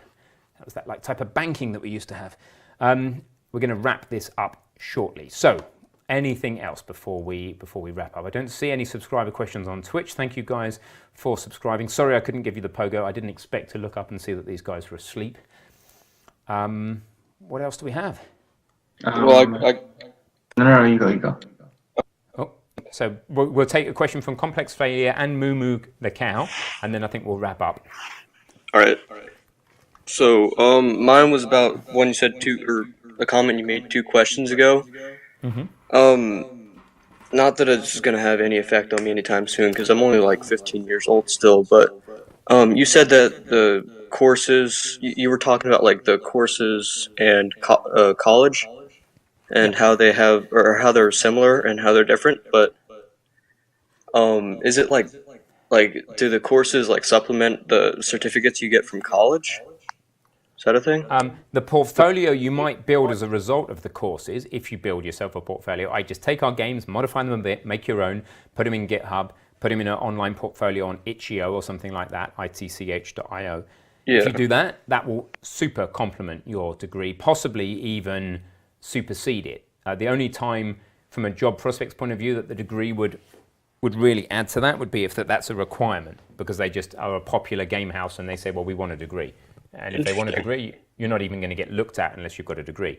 If you've got a degree and no good portfolio, not so good. So if you can get through the door without the degree and your portfolio will do it, then that's the most important. All right, thank you.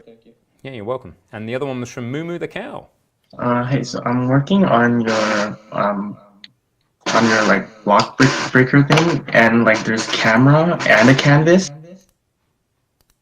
and like what's it called? So the camera is like much bigger than the canvas, and like somehow the UI elements from the canvas still somehow get into the camera. I'm wondering how like the canvas works with the camera. Yeah, so it's really weird in Unity, actually. Let's just have a quick look at it. I'm opening it up. Look on Twitch, twitch.tv / GameDev.tv. Yeah, I'm talking too fast for my own mouth here. I will briefly show you, but basically it depends. There's 3 types of UI canvas in Unity: screen space, overlay, screen space, whatever they call it, and I can't remember, and then world space. In the case of the 2, so if we look at our player in this RPG, where's the camera? Let me just look for the camera. So camera, our main camera, there we go. So our main camera here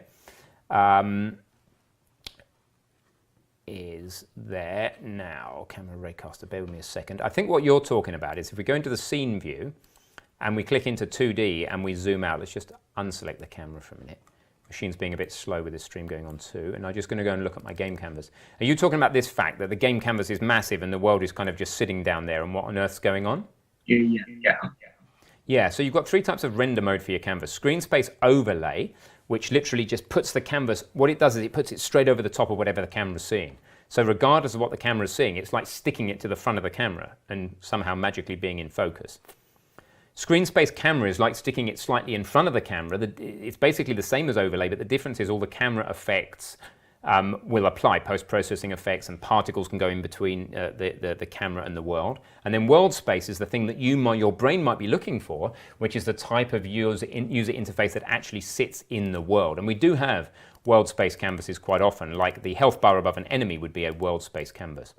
So in Unity, you just have to accept that there are 2 separate, it's a single rendering engine, it's not a separate 2D and 3D, proper separate 2D and 3D like Godot is. And that your main game overlay will typically be like that, and it's just weird, and it's just what you come to expect. There are other types of canvases like these health bars that sit in the world, and they kind of make more sense in a way. But yeah, if you click 2D and you double click on a screen space canvas, like I'm doing here, then it'll just zoom out to it, and you just have to get used to the fact that that gets overlaid over the top of everything. It's just okay. That's really helpful. Is just a bit weird, but just live with it and it's fine. Just go into 2D mode, double click the canvas, and you'll get the view you need.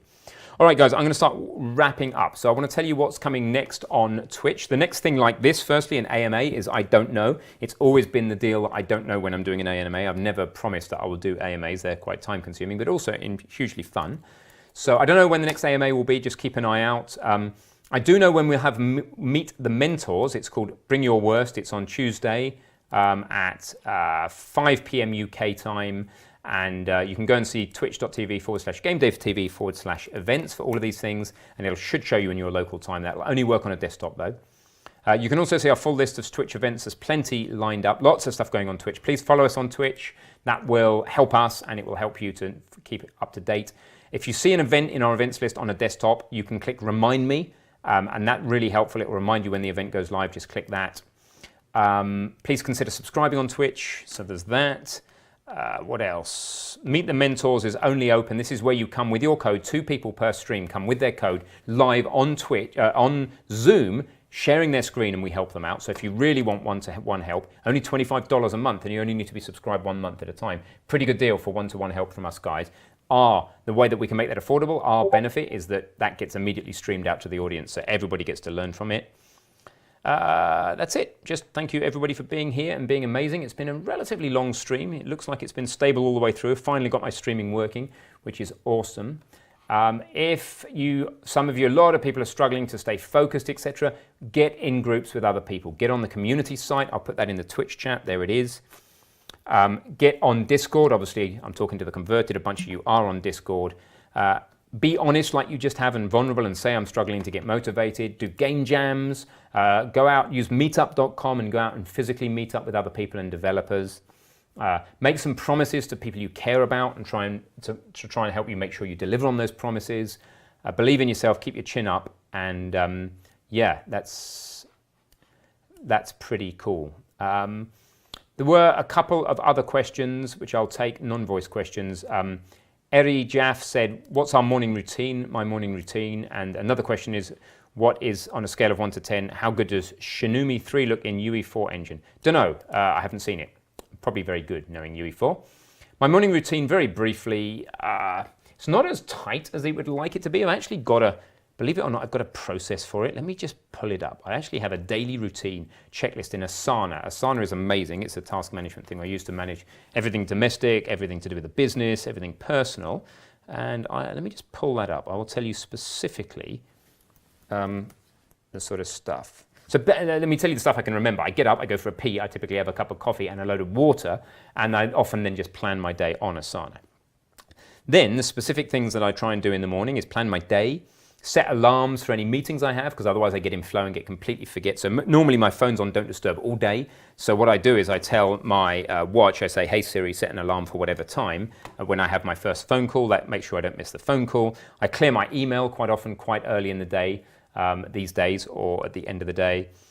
Meditate sometime in the day, not often first thing in the morning. I do a bunch of exercises, particularly as you get older. So I've got some old injuries from being a stuntman and stuff. So I do some like band workouts for my shoulder. Generally, workout-wise, I only do one a week. I just do really heavy weights once a week, and that keeps me pretty strong and fit. And then I rest the rest of the week. But otherwise, I might do yoga, particularly out in the sunshine if it's nice. I may go for a swim, or I may just do some band work for my shoulders. I don't read enough. I wish I did. I'm rubbish at reading. I would like to read every morning. It just never happens for whatever reason. And then other things I might do in the morning, that's kind of it really. I might get on the trampoline. Yeah, so it gives you some idea. And just checking in with my goals on Asana and my bigger goals. Once a week I check in with my goals in much more detail. So yeah, hopefully that answers that question. Anyway, I think we're there. Thanks, Ben. Looking forward to your thoughts on ECS and how I feel about the paradigm shift. Yeah, we'll start incorporating ECS both into the RPG and into the end of the 2D Unity course before too long. Yeah, thanks, Mark. Yeah, I've had a pretty interesting, crazy history, but I'm loving starting to use it all now. So lots more to do in the future as well. It's all going to be fun. You guys are all amazing. Thank you for being here. Thank you for supporting. Thank you for nearly filling this tip jar. Let's see if we can get a few more followers and a few more subscribers. Even after the stream has ended, that would actually fill up the tip jar, which would be pretty amazing. And yeah, cool. Awesome. Thank you guys, and see you on the next one. So I'm going to sign out of the Discord voice chat now. Goodbye. Good riddance. It's kind of sad saying goodbye. And then what else am I going to do? Just have a quick look in here. BitGamey's given us a bit. Thank you, BitGamey. That is 1 cent richer we are. Hey, he's the first person on this stream to actually put a bit in. If you guys are wondering what bits are, just show you guys a few more things about Twitch while we're here. I mean, not that I'm any Twitch expert, but we're trying here. So there's some weird things about Twitch. You can click here. I can't do it on my own stream, but you can actually cheer. And there's a few cheers you can do. You can do like a heart, or you can do just general bits like this, like Noise Phoenix is doing. Thanks, Noise, really appreciate it. And that actually gives us a small amount of real money. There's even a leaderboard here for the cheers. So Avi from the Netherlands is by far the top of the list, but then we've got Terra Vice and Abyss Films and others behind. This is how many bits they've given us. You have to buy bits, but it supports us. It's a bit of fun. But the other reason to use to get bits is that when we do surveys or polls on Twitch, we do ask you to vote with bits. Only 1 cent per vote. But that means instead of just being an empty, hey, what would you like? It's like you've got to stop for a second and think about it because you part with real money. That's what's good about doing polls like that. What's bad is that the people, to some people, 1 cent is actually quite a lot of money in some third world countries, and to some people it's nothing. So it's a bit unfair like that. But it is important when you're doing market research, I think, to make sure people part with time, money, or information in response to your offer. And it's one way of making sure that people are putting kind of honest votes in. So, yeah, and as Bindi keeps saying, if you watch an ad, you can have enough bits to vote. I never say that. I mean, thank you, Bindi, for bringing it up. The reason I don't say it is because I personally hate asking people to watch ads. But anyway, that's cool. Awesome. Not that I hate you, Bindi, for suggesting to people. I'm really grateful for you for suggesting that that's a possibility. I just don't want to be seen to encourage people to watch ads. I'd rather you just subscribed and didn't have to watch ads. But anyway, I'm red. Yeah, why are they so red? They're often red like this on this stream. It's something to do with the lighting as well. Yeah, they do get a bit red. It is late, and I have been swimming earlier. So, all right. It's also the lighting's really orange in here, and it does something very strange in the shadow of my eyes. The camera's correcting for the light color temperature, but it's just weird. Yeah. So, all right. Get some makeup. Yeah. All right, guys. All right. Awesome. Thank you, and I will see you later. Just be reaching forward for the stop button.